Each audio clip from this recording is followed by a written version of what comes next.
Hi, everyone. Thank you and welcome again to Zak Team Podcast. Today, I welcome my very special guest, Olga Zaurova. She drove, and actually, not drove, she actually flew all the way down here. And she is here to join us and share her experience and how we actually got together and decided to work and collaborate our business and partnership between New York and Florida's real estate. Let's begin, Olga. Hi, Olga. Great to be here. Thank you for inviting. Absolutely. Well, I had the privilege of meeting you in person in Florida, and I had the privilege of really experiencing your service and how do you really take care of your clients. All I needed to do is just call you a couple of days prior to my arrival and share with you that, Olga, on X, Y, and Z date, I'll be landing to Miami, Florida. Please prepare some properties, have certain interests and desires, and what is it that we can spend and buy within certain price points, right? And I was technically your buyer, and my experience was like just to see how you handle buyers and what is overall you can buy in Florida. Let's say spending anything up to 500, from 5 to 750, from 750 to a million and above. So I personally feel that there is so much opportunities out there, and I feel like you are an amazing person to work with. And I want you to share with us, how do you handle people that are moving from, let's say, New York to Florida? I understand that I call you a lot and I tell you that a lot of my clients are actually looking to cash out from here. They're ready to retire. They can't handle the cold anymore. Their bones are hurting and Yes. they are in a position where they just had enough of a cold weather and they are getting to the point where they would like to just shift their lifestyle and move completely out of New York and transfer all their assets into investment in Florida. What would be your number one advice, Olga, to our audience? And what would be your experience that you could share with our listeners that people should do right now in today's market? And what do you predict of foreseeing down the road once the rates shifting to the point where they become more affordable? Do you see more cash transactions or do you see more financing involved and people moving that out of New York? How do they behave during purchases and what can you advise them? Okay. Let's split this question into two parts. Part number one, those people who are thinking about cashing out here in New York or any other state and buy in Florida. We've had an experience together, and I work with many other realtors around the nation who contact me when they have a client who wants to sell their property in another state and buy in Florida. And we work together simultaneously to make sure that everything goes smoothly and the process is easy and there are no hiccups along the way. We put all the proper contingencies in place to make sure that they don't lose their deposit and that the closing in Florida will only happen when the closing in another state is done. There is certain paperwork that needs to be done, and I work with an amazing attorney in Florida who helps me to get everything done in a very seamless way. So, yes, you need to start with the process in your state prior to starting to look in Florida, and I'm happy to help anybody who is looking to do that. And question number two, what's happening with the market, where the prices are shifting and the interest rates in general? South Florida is not really affected by rising interest rates. Statistically, uh, uh, we we have a lot of cash buyers, and I looked up the statistics a few weeks ago. About 50 or 60% of buyers in Miami-Dade and Broward County, they buy with cash. Well, Uh, so certainly the higher interest rates affect the investors who want to buy and rent out their properties because between the maintenance taxes, insurance, and the mortgage payments, it in most cases it may not make sense financially, right? financially because of the rising interest rates. However, if there is a desire to buy something, we have options for different budgets, and I've you can buy a property for 200,000 or 500 or a million. It just doesn't matter. Each client is unique. The circumstances are unique. And before we start the process, I need to fully understand their circumstances and then present a few options or tell them straight up that it may not be a good time to buy right now. Maybe. Beautiful. So you're very honest. I'm very honest with Beautiful. my clients, and I treat them as a family. The advice I give my clients is the same advice I would give to my family and friends. Beautiful. Olga, during contingencies, when we sell properties here, Mhm.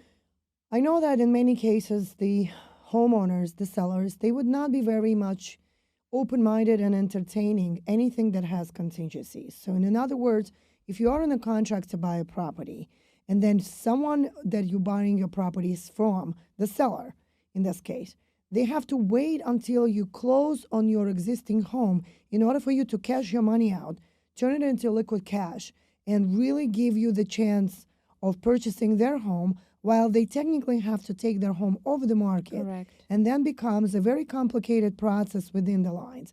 I personally feel that it really takes a true professional to put the puzzle together, Yes. right? And I think it takes really two very strong minds to understand the whole entire picture of the whole entire puzzle to turn it into sold or purchased in the end. For you and me, as two professionals that work with our clients, where New Yorkers are probably selling and trying to liquidate their cash so they could buy into Florida's cash, right? A lot of cases that I'm noticing that that's the case where they're selling here, they're buying in Florida cash, and it's your job now have to convince your sellers to accept this massive contingency. How do you do that? Well, it's very easy. You show them the contract from New York or from any other state, and there is a certain deadline. And of course, they're taking a risk by accepting this contract and taking their property off the market. But we've done it before.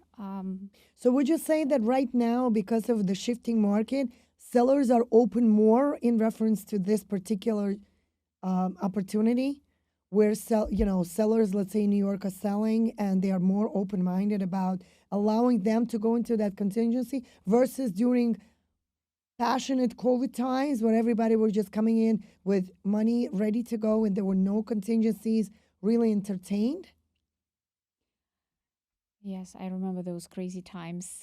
No contingencies above asking price. Everything was flying So off the everybody was shelves. waiving inspections. They were Yes. waiving appraisals. During those crazy times, absolutely, it would not probably work to buy something in Florida with a contingency of selling in another state. At that time. At that time, it was almost impossible because each property would get 10, 15 offers. Most of them were cash offers. And by the way, it's New Yorkers who spoiled our sellers in Florida by coming with cash and offering a lot more than the asking price. I think a lot of people were panicking, and I can't blame them for that. Those were scary times, if you remember. But yes, it's more doable now than during the pandemic boom. So now you would say that there is more opportunities, more open-minded sellers, Absolutely. more negotiation tactics and power that buyers have right now. It sounds like buyers right now have the leverage of getting on highway and driving freely without any kind of, anyone getting on their way. Well, actually, the sellers are not that desperate yet. But as a lot more inventory comes on the market, the sellers understand that they have to be realistic with their expectations. And they're a lot more flexible when it comes to negotiation. Well, I think in the end of the day, when people call, right, it's all about understanding why anybody wants to sell. There is always a reason why anybody wants to sell. Like you and I will not Yes. wake up tomorrow morning and say, Yes. I want to sell my house and I'm ready to Absolutely. move. I think it takes endless hours, days, times, and years that people really put into consideration of their ability to think about their potential move. And moving from New York to Florida, I could tell you myself, I would love to execute that opportunity one day and really make it so where I could take the advantage of, no state or city tax and really take the leverage of the fact that I could be here in New York, still servicing my clients and also enjoying the beautiful weather and the beach and really having the opportunity of having a beautiful lifestyle. But I know that's not easy. And I know a lot of times we can always dream about it and really like wonder how this could be all executed. But I know that if people come into your hands, you will find a way how to make it possible. And then when people call us, we make it definitely doable. So I think in the end of the day, people need to understand that it takes true professionals to make it work. You cannot really just get on the bicycle and say, hoo hoo, I never practiced. Let's get on the bike and just keep riding. And you know what? One day you will just, crash into a wall without any experience and understanding what are you doing. Yeah, the two Right? wheels have to work in unison. Correct. You and me. Exactly. Yes. So I think this is what brings this unique opportunity together that you and I can very well coordinate these transactions between clients selling in New York and you trying to invest their money that we cash out working so hard in here very wisely in Florida. And you know pretty much all the buildings, all developments, all locations, all different rules and regulations of every building. And I witnessed where you were very clear, where certain buildings do not allow you to do long-term rentals or short-term rentals or including Airbnbs. And I definitely witnessed that you know the rules and regulations of every building and every different location that people looking to invest in. So they have to look no further besides to put their trust in your hands and make it work in a way that you will guide them to a proper home ownership. Would that be a fair statement? Yes. Very fair statement, Olga. Well, thank you for joining me today, Olga, once again. And I really hope and looking forward to working with you for many years to come Same here. and helping our clients move around seamlessly. And our job does not end even after they get out of their driveway with this truck. As I'm saying this, I'm getting goosebumps because they really on their next chapter of their life. It's a very emotional process for many people involved. And I think that our job is to work very well together with all our third-party professionals that we have and make it so seamless and so smooth for them. We did it before, we'll do it again. Absolutely. We did it before, we can do it again. And I know that my client that had an experience with you, she was nothing but fully excited how well you did what you did. I referred your client. Yes. You met her. You put the contract together. Very shortly after that, you started staging an apartment and really putting it on the marketplace where it was very attractive. And then within very short time, you started generating offers that were full asking price and more. So my homeowner definitely was very, very happy about this. And I definitely would like to repeat this many times over and over again and help our listeners and our homeowners move around and build a beautiful future for themselves and their families.